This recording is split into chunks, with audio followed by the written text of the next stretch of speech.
Ang kabanalan po ng Panginoon ay marapat lang na ipamuhay sa araw-araw at ang kabanalan na ito, kung nagiging atin, ang nagiging bunga ay karunungan, kababaang loob, at even practical knowledge.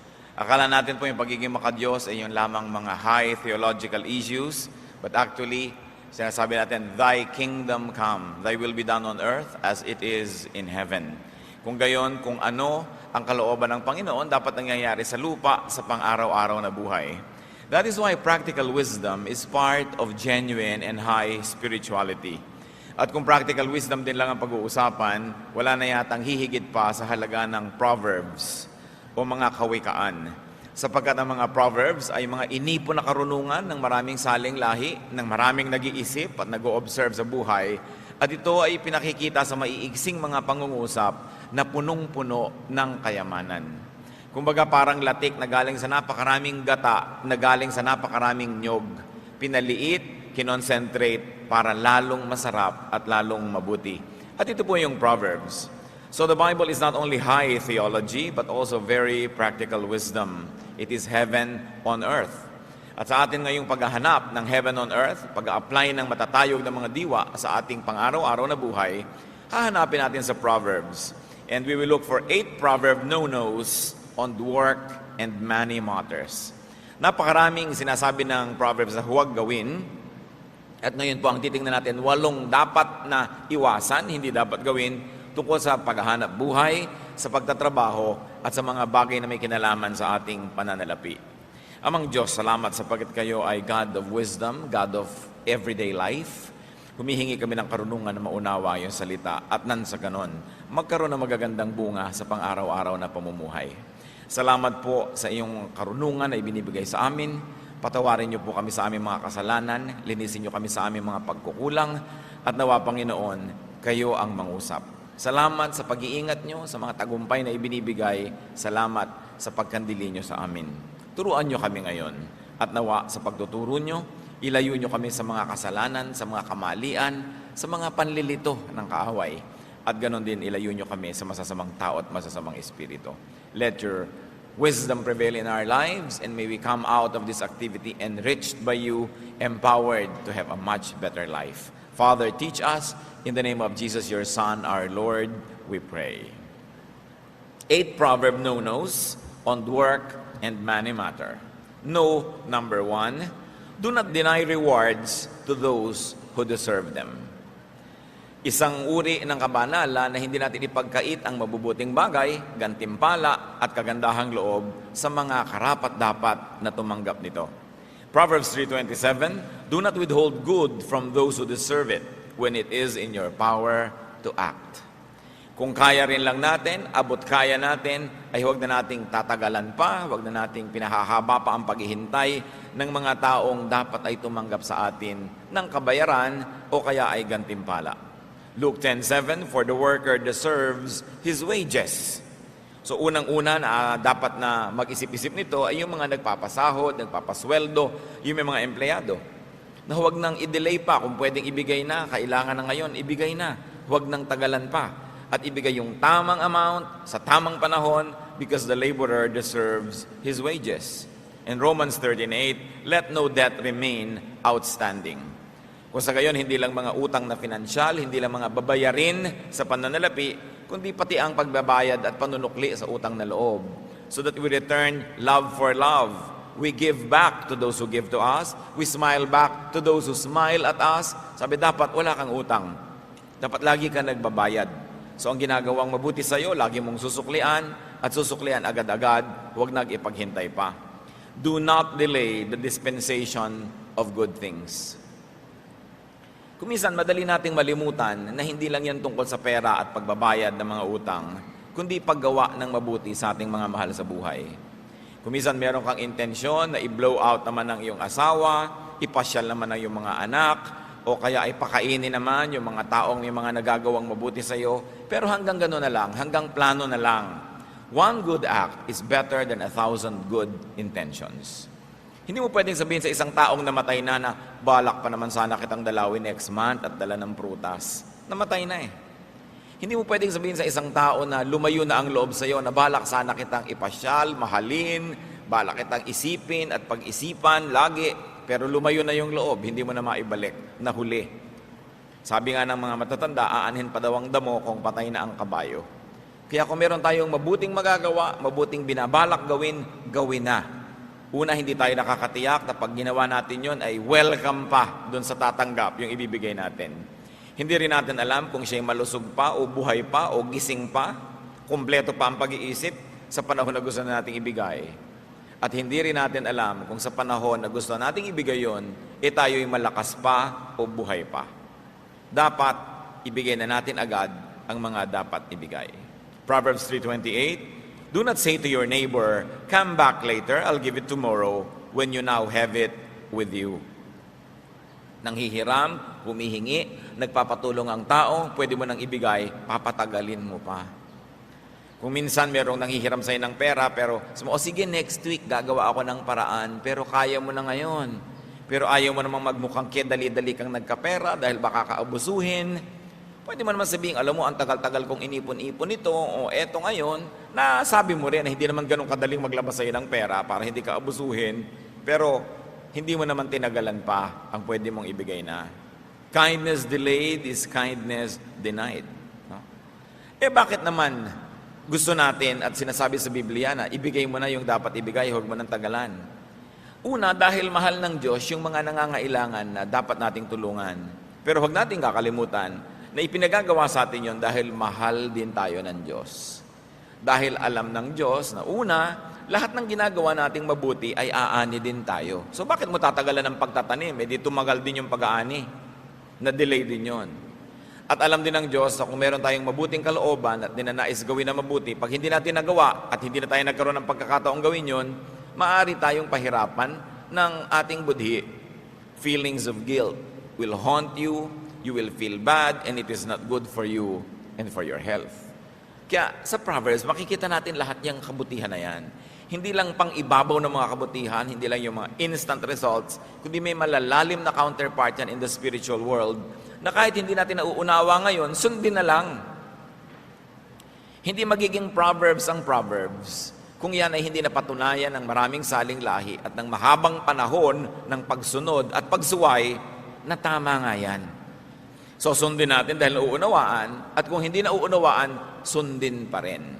Kesa naman ang ating pairalin sa ating buhay ay kamangmangan, katigasan ng ulo, sapagkat yang nakasulat dyan ay napatunayan na totoo at epektibo. At huwag ding mambitin. Merong mga anak, dadalaw sa mga magulang nila sa probinsya. Bibigyan naman, aabutan naman pala ng pera. Pero kung kailan aalis na at pabalik na sa Manila. Samantalang iisip-isip yung matatanda, ano kaya ang bibiling kong ulam? Ano kaya ang ipapakain ko sa mga ito? Magkano kaya ang ibibigay sa akin?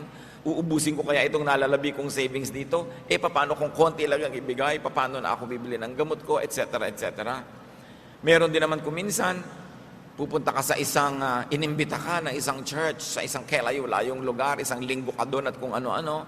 Mabuti ng mabuti kung yung speaker ay may baon, pero kung kailan aalis ka na at sasakay ka na doon sa bus at saka palang ibibigay sa iyo yung love gift, so hindi ka malang nakabili ng kahit na maruya na pang uwi sa pamilya mo dahil kahuli-hulihang sandali na ibinigay. Dapat kung may ibibigay kayo, ibigay nyo na agad. Para yung pinagbigyan nyo makapagplano kung paano siya gagastos, kung paano ba siya magtitipid. Huwag nang tagalan. Do not keep people in suspense. It's a very important practical wisdom that godly people should never forget. Another Proverbs no, do not be lazy. Kailangan pa ba naman pag-usapan yan? Pero sabi nga ng marami, ang paalala daw ay gamot sa taong nakalilimot. Kung minsan pinag-uusapan natin, ba't kaya mahirap ang ating mga mamamayan? Mayaman ng Pilipinas, mahirap ang maraming Pilipino. Totoo rin naman kasi maraming taong tamad. Wala nang inisip kundi ubusin ang oras sa pagsasaya, sa pagtulog, sa pagpapahinga, sa pag-inom, sa pagchichismisan, sa paglilibang-libang, pero walang ginagawa na productive effort. Proverbs 20:13, do not love sleep or you will grow poor. Stay awake and you will have food to spare. Natutulog ang tao para magkaroon ng lakas para makapaghanap buhay. Hindi siya natutulog para lang matulog ng matulog at hindi nabubuhay ang tao para itulog lang ang buhay. And very importantly, do not associate with lazy people. Do not reward laziness. Kung minsan may mga kapatid ka na productive, merong mga tamad, pero yung tamad, yun pa ang palahingi, yun pa ang palaasa, yun ang maraming iniisip na gastahan. Kailangan hindi laging sinusuportahan ang mga hilig at mga bisyo ng mga tamad, sapagkat lalo lang silang nasasanay na magpakatamad at iasa ang kanilang buhay dun sa mga masisipag. True godliness will result in industry. It will result in us becoming very, very good and excellent and fruitful workers. Hindi bagay ang tamad sa mga Kristiyano, sa mga sinasabing sila'y anak ng Diyos. Sapagkat sa Biblia, nakita natin na sa 7 araw, 6 na araw nagtrabaho ang Diyos. At sa ikapito, nagpahinga. We've got to earn the bread we eat. We've got to earn the food we eat. Unless we're too old, too young, or too weak, we are not exempted from having to work. Kung minsan din nakikita mo, marami mga tao, hindi pa naman talaga mahina, nagre-retire na.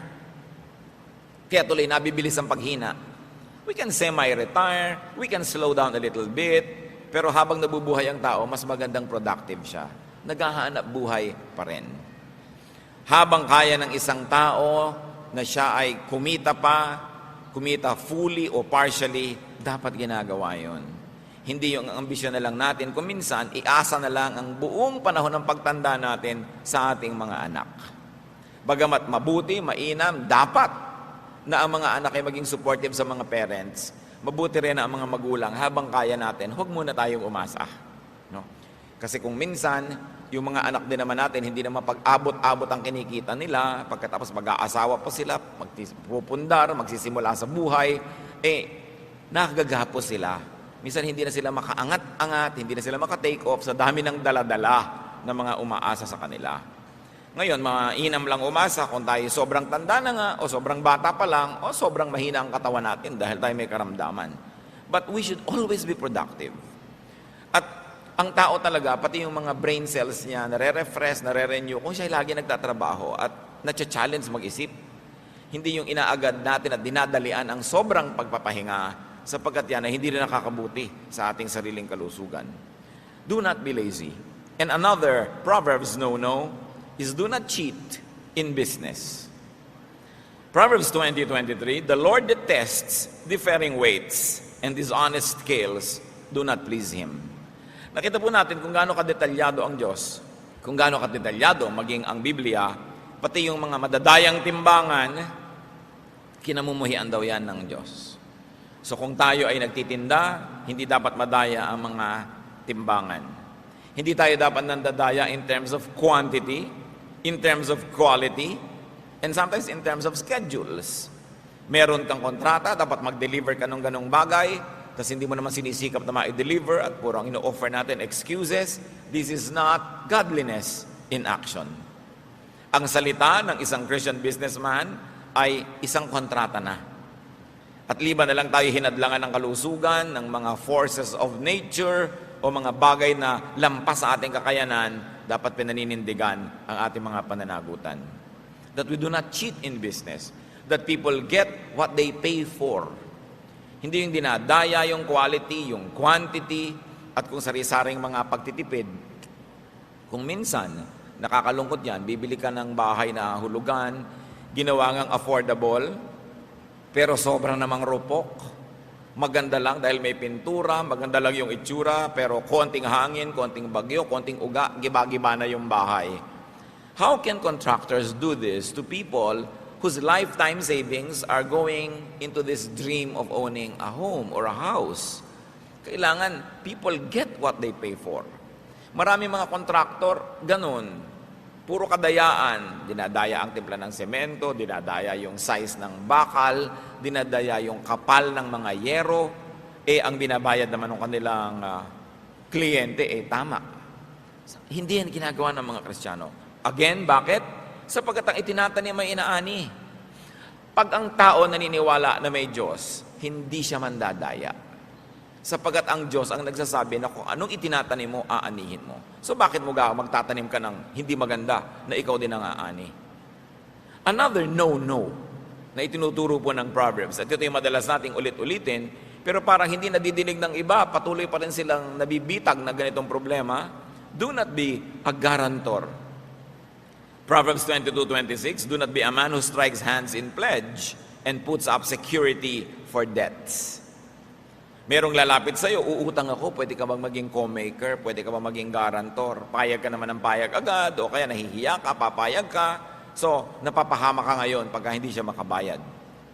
Ang tanong ng iba, paano po kung talagang gusto ko naman makatulong, at salaga hindi na po ba ako tutulong sa mga kaibigan ko, kamag-anak na nagpapagaranti? Tumulong ka kapatid, hindi masama, pero maging handa ka na magbayad.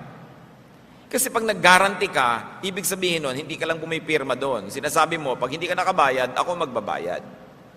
Pagka hindi mo na kayang magbayad, ako ang magbabayad. O kaya kaya mo pero tumakbo ka, ako pa rin ang magbabayad.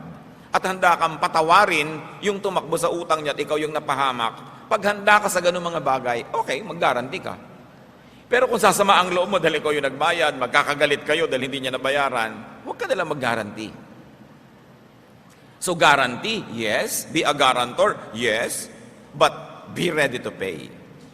Be emotionally, spiritually, and financially ready. Para kung sakaling nangyari, handa ka na, sabi mo, talagang ganun, pumirma ako, so akong magdusa dito. Dahil noong pa man niyakap ko na yung pananagutan, na kung hindi niya ito mabayaran, ay babayaran ko. Hindi yung dinidemanda mo na siya ngayon, ginugulo mo na siya ngayon dahil hindi siya nakakabayad. Nag-guarantee ka Kasama yon. Ang kausap ko po dito, yung mga nag-guarantee hindi yung nagpag-guarantee. Kailangan kung nagpag-guarantee ka, talagang sukdang mahubaran ka na ng lahat ng mahuhubad sa'yo, ibayad mo muna bago mo ipahamak yung nag-guarantee sa'yo. Hindi yung bigla ka na lang mawawala. Mayroong mga ganyan at napakahirap talaga yung namamagitan ka. Yung may investment, may investor. Ikaw nagsabi, investor, mag-invest ka dito. Tapos ito nalugi, ito ngayon nagagalit sa'yo. O kaya ito tumakbo na 1, 2, 3 niya si investor, ikaw ngayon ang naipit. Ang hirap nun. So habang hindi kayo handa talaga na magbayad emotionally, spiritually, financially, huwag din kayong mamagitan sa ganung mga bagay. Ilang mga tao na ang alam natin na talagang tumakbo, na nirahan na sa ibang bansa, nag-exile na forever dahil napagitan sila sa ganung mga transaction. Naipit sila. Yung iba, alam naman nila at sinasadya nila, pero marami, inosente talaga, hindi nila alam na doon magwawakasyon. Yung mga nag-i-invest naman, tatandaan ninyo, ang investment, may kakambal yan na peligro. Walang guaranteed income. Hindi tayo tiyak kung anong talagang kakasigurado ka nakikita ang investment.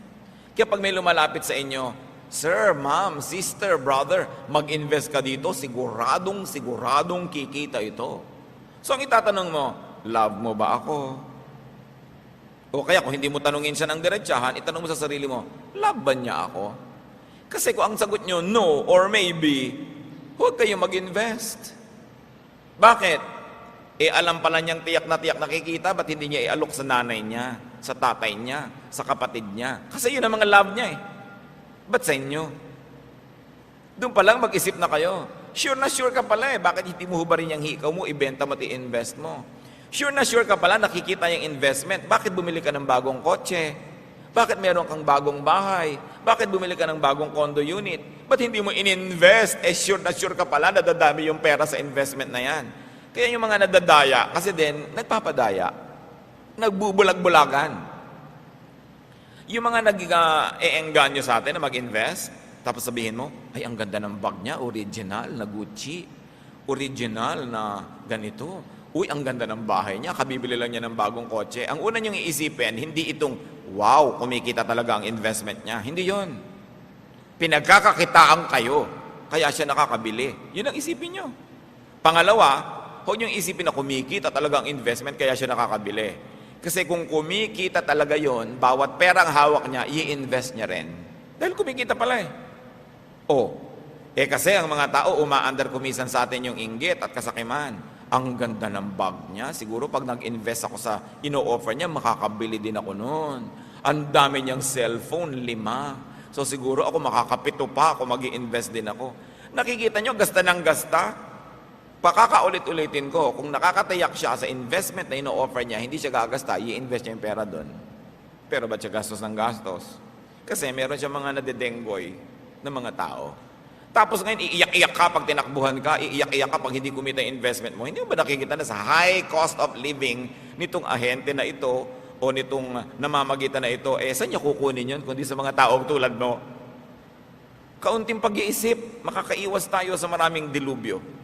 So do not be a guarantor and do not believe people who always guarantee.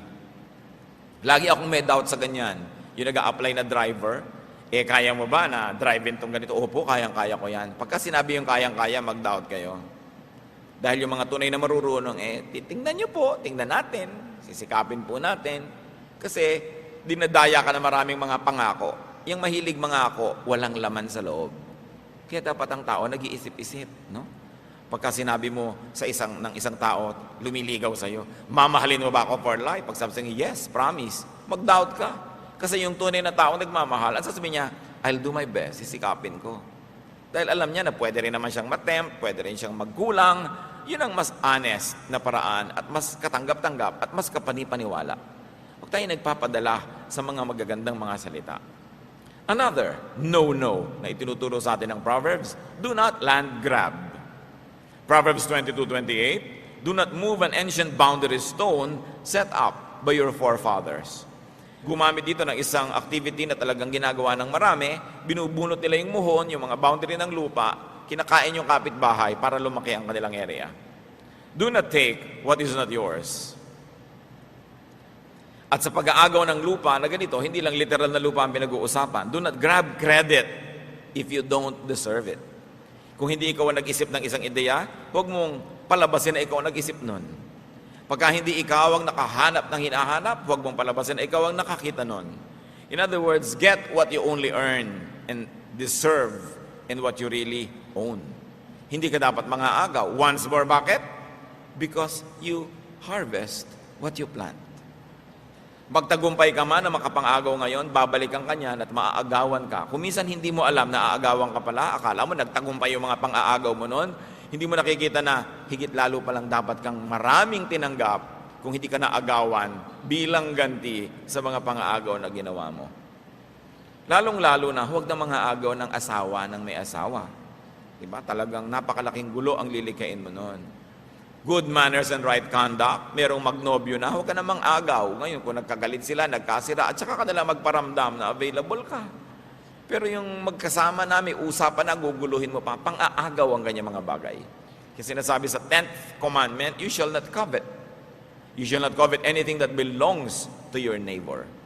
Pagka ang isang tao naging covetous, mapaghangad, mainggitin, masisira na ang kanyang pangangatwiran, marami na siyang gagawing mali.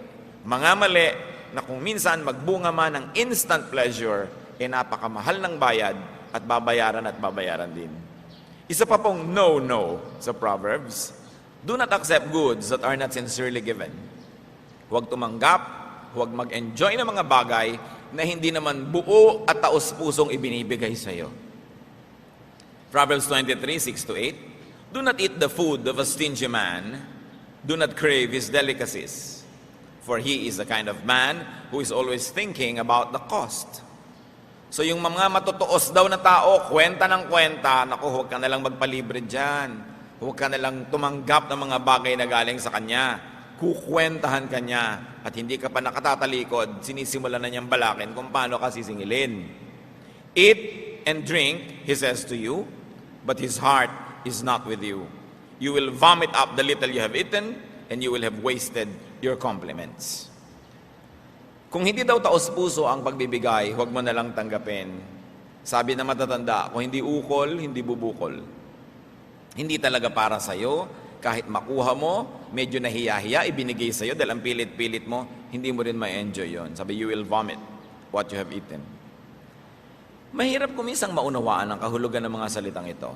Dahil merong mga talagang eat and run, ano ngayon kung ayaw niya, nakain ko naman. Ano ngayon kung ayaw niya ibigay, nakuha ko naman. So akala natin, nanalo na tayo noon, nagwagi na tayo. But the Word of God is true. And the wisdom of the Proverbs has been tested by the years, in fact by the thousands of years. So kung akala natin nananalo tayo at meron tayong kabig kahit na hindi gustong ibigay sa atin yung ating tinatanggap, hindi yun totoo. Do not take what is not given from the heart. Even affection, even gifts. Pagka hindi sincere, it will not accomplish for which you think it was meant to be given. It's a spiritual law. And if it is mysterious, we do not know how to obey, we don't know why we should obey it, just obey anyway. Sinabi kasi, pag alam mo na pabalat bunga, huwag mo nang tanggapin yung iniaalok. Pag alam mong napilitan lang na isasama ka, yung lalakad na sila, biglang nakakalat ka, ay, sama ka. Wala ka naman sa plano. Huwag ka nang sumama. Kalabisan ka doon. Una, maaagawan sila ng kasiyahan dahil mayroong element na nandun na hindi naman nila inaasahan nandun. At ikaw man, hindi ka naman lubusang masisiyahan dahil alam mong hindi ka talaga kasali. Half given. Maraming ganyan. Kahit yung mga sexual favors na kinukuha sa through sexual harassment, yung gusto-gusto mo ang isang tao, empleyado mo siya o may kapangyarihan ka, tapos pipilitin mo siya, hinug sa pilit. Kaya mapait daw yan, sabi ng mga matatanda. Huwag na lang, pagka hindi talagang suko at ibinibigay ng lubos, ano man yon, huwag mong ipilit. Huwag ka nagnanakaw ng halik. Diba? Kung hindi ka naman talaga hinahalikan, huwag ka magnakaw ng halik, kamumuhian ka lang. Makakainisan ka, maitutulak ka pa. At magtagumpay ka man, dun sa moment na yon, hindi ka na makakahalik uli. No? Napaka-importante yan. Tulad ng marami sa ating mga kapatiran, Pastor, pakis. Ano ako, artista? Nakikita kasi nila, may kinikisan ako, mga pinsan ko yun, mga kamag-anak ko, mga kaibigan ko matatalik. Ngayon, kung hindi tayo ganon, huwag na kayo magpakis. Diba? Dahil, hindi naman dapat pinaggagawa yan. Nagbo-volunteer ka kung gusto mo, pero hindi yan, bigla na lang inaagaw, bigla ka na lang dinagit, at naskoran ka na. Hirap ng loob. Ano man yon? Pag sa hindi ibinibigay sa iyo, hindi kusang ibinibigay, huwag mong mithiin. Mapakla, mapait ang bunga ng nakaw. Akala mo lang masarap yon, pero sabi sa Biblia, may bayad. Madalas ang bayad, hindi natin alam. Nagbabayad pala tayo. Kaya pala kahit kuminsan anong gawin mo negosyo, hindi mag-click. Kaya pala kuminsan, ang sama-sama lagi ng pakiramdam mo, o laging mali ang nangyayari, o parang wala nang tama na mangyari sa buhay mo, nagbabayad ka pala. Pag lagi nangyayari, isipin natin, ano kaya, Diyos ko, ang mga utang kong di ko alam na utang ko pala, binabayaran ko tuloy. Bakit mahalaga na malaman natin kung ano yon? Para huwag na nating tuloy-tuloy pang gawin ang hindi dapat.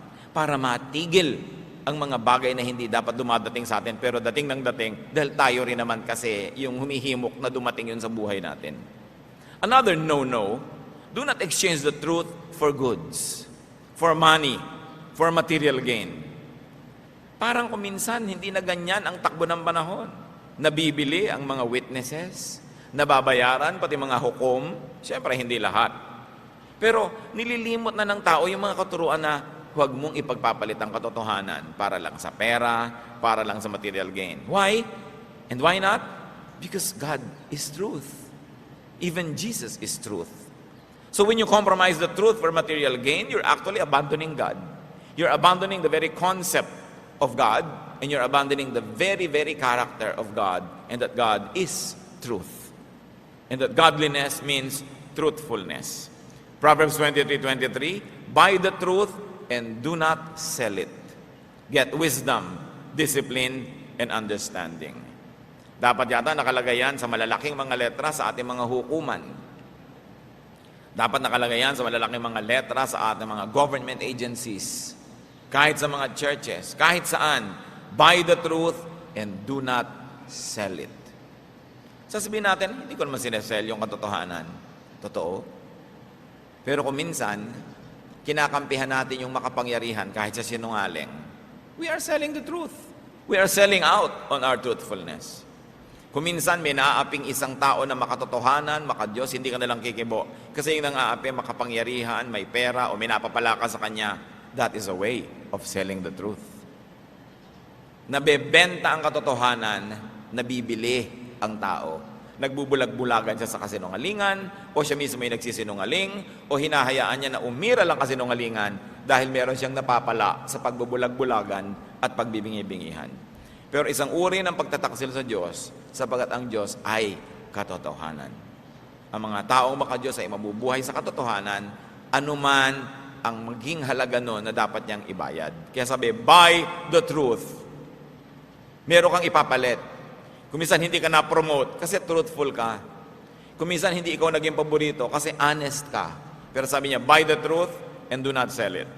God is on your side when you do this. And we know that godliness is not always about instant gratification. Na ang tunay na mga kasiyahan sa piling ng Diyos ay hindi laging bigla-biglaan, kundi dumarating sa pangmatagalan in the long run when you run the race and finish it. Hindi tayo dapat mainipin sa gantimpala, lalong-lalo sa gantimpala sa mga nabubuhay sa katotohanan. Yung mga bigla-biglang mga gantimpala at mga sarap sa buhay, kadalasan, si Satan ang may offer niyan. Enjoy now and pay later. But the Lord and godliness is about building things up for the long haul, for life that is way, way ahead. Hindi yung mga bigla-biglaan lamang. Sabi nga sa Tagalog, ditong Proverbs 23:23, hanapin mo ang katotohanan, karunungan at unawa. Pahalagahan mo ang mga ito at huwag pababayaang mawala. It is a spiritual law. Once more, it can be mysterious. The meaning, the immediate value and benefit is not always readily visible. Pero tulad ng nasabi na natin, salita ng Diyos, sundin. Whether or not we agree, whether or not we understand. Marami pa pong sinasabing no, no, no sa Proverbs, pero huli sa pag-aaralan natin ngayon, do not enjoy now and pay later.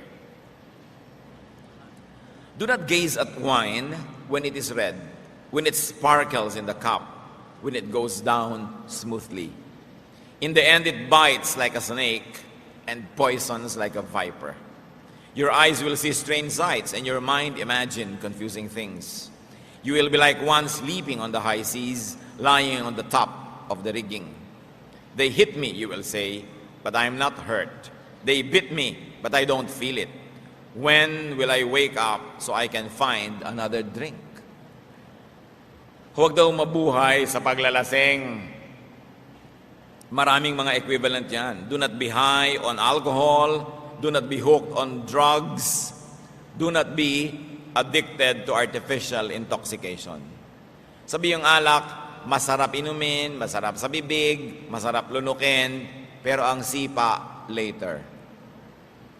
Kaya pa nating maintindihan kasi yung mga wine na ginagawa sa Mediterranean areas, sa Israel, sa Greece, sa Spain, sa Italy, yung sa mga area na yan, yung wine talaga masarap sa bibig. So pwede ka talagang masarapan, uminom ng uminom, tapos bukas ang sakit ng ulo mo, lasing ka. Nung lasing ka pala, sinaksak mo yung kumpare mo, sinaktan mo yung asawa mo, sinunog mo yung bahay nyo, binusan mo ng kumukulong mantika ang anak mo nung bangag ka, tapos paggising mo, nagdurusa ka, pero maya-maya naghahanap ka na naman ng bagong fix. Paulit-ulit lang ang ganito mga bisyo. Pero tulad ng nabanggit, mas madaling maintindihan yung umiinom ng masarap, tapos nakakalasing pala at masakit ang ulo mo later. Pero yung mga iniinom ng marami nating kababayan, hindi nga masarap Ang pait. Kailangan pa ng chaser. Diba? Kailangan pa ng pulutan para medyo malimutan mo yung guhit sa iyong lalamunan. Kaya pag may mga tagayan, ikaw, ay nakainom na ako. Ikaw naman, nagtutulak-tulakan actually kung sinong iinom. Pero bakit nag-uumpok-umpukan para mag-inuman? What the verse is saying is, do not exchange a morning after headache for a besotted sleep. Huwag ipagpalit, no? Sa konting sarap sa pag-inom, yung bukas may headache ka, may problema ka pala, meron ka palang gagawin na hindi mo nagawa, meron ka palang hindi mo dapat gawin na siya mo namang nagawa. Do not let the devil take tomorrow just so to have a good time tonight. Do not sacrifice long-term for short-term pleasure. And do not rest now and then work later because you did do your work at the time that you should be doing it. Plant first. Do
the right thing first so that you will harvest at the right time. Isa yan sa mga dapat nating laging tandaan, lalo sa ating kultura. Lagi nilang nagiinuman ng mga tao. Bakit naman yung mga tunay na lalaki, hindi na makapagkita-kita ng hindi nalalasing? At hindi naman titigil uminom hanggang hindi lasing. Sana uminom lang ng kote tapos tumigil na. Pero hindi, talagang 8 cases ng beer. Talagang hindi sila titigil hanggang hindi mga lango. Talagang hindi titigil hanggang hindi sila nag-aaway. Ang dami-dami naman magkakasundo nung nagsisimulang inuman, tapos mamaya nagsasaksakan na pala. Paano? Weak characters lean on strong drink. Yung mga duwag, hindi makapagsalita kundi lasing. Yung mga mahihina ang loob, hindi makapagtapat kung hindi lasing. Kailangan pa nilang lasingin ang mga sarili nila, tapos tatawagin nila yung sarili ang tunay na lalaki. Kailangan mong malasing para ka tumapang. Anong tunay doon? Kailangan nating i-review yan kasi tuwing na lang may fiesta, tuwing na lamang may birthday, tuwing na lamang may okasyon, lagi nilang hindi nawawala ng pasyente sa ospital pagkatapos kasi may nagsaksakan ng basag na bote, may nag-away.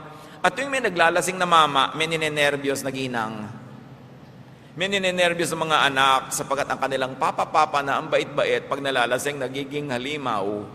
So bakit kailangan gawin ang mga bagay na ito? Paulit-ulit na lang. Tingnan ninyo, generation to generation to generation, yung mga tatay na mangiinom, nagkakaroon ng mga anak na mangiinom, nagkakaroon ng mga apong mangiinom, na usually pare-pareho naman silang nakalugmok sa kahirapan, pare-pareho mga lubog sa utang, pare-parehong walang maging bunga ang buhay, hindi pa rin natuto na dapat baguhin ang paraan ng pamumuhay. Kailangang tigilan ang ganito mga bisyo. So work, business, money matters are very important elements of life. Kaya nasa Proverbs. Kaya nasa Biblia. The Bible, and now very especially the Proverbs, teach us on work ethics. Teach us on the way to a good life. They teach us values concerning money, business ethics, work ethics. Because spirituality should also be concerned about the here and now, about concrete realities. So we should learn from the Proverbs. Ama namin, salamat sapagkat marami kayong mga itinuturo. Yung iba alam na namin, kaya lang kailangan laging sariwain dahil nalilimutan din naman kahit alam. At yung mga iba, hindi masyadong madaling maintindihan. Turuan mo kami, Panginoong, unay unawain ang iyong mga pinagbabawal na ito. At makita namin yung karunungan mo kung ba't ito'y ayaw mong gawin namin sa buhay. Ngunit kung may mga bagay na hindi namin lubos maunawa, sumunod na lang kami. Sapagkat alam namin, Panginoon, ng iyong salita ay hindi pwedeng maging mali. Ituro mo sa amin na pakinabangan ng mga salita dito sa Biblia sa pamamagitan ng pagsunod sa kanila, sapagkat ito'y napatunayan na ng marami mga saling lahi at ito'y patuloy na nangungusap sa amin. Magbulay-bulay tayo mga kapatid kung ano man ang mga practical considerations that we should do because of this review. Sa palagay ko naman, walang bago tayong pinag-aralan, pero kailangan laging balik-balikan yung mga basics sa buhay sapagkat madalas yun ang nalilimutan. Ano ang mga dapat natin gawin bilang reaction sa mga paalalang ito? At kung meron man tayong 1 o 2 practical things that we should do, sasabihin natin, ito gagawin ko, ito hindi ko gagawin, nakinabang tayo ng lubos sa pagtitipon-tipon, sa pagsamba, at sa pag-aaral ng salita ng Panginoon. Magbulay-bulay tayo sa ilang saglit ng katahimikan.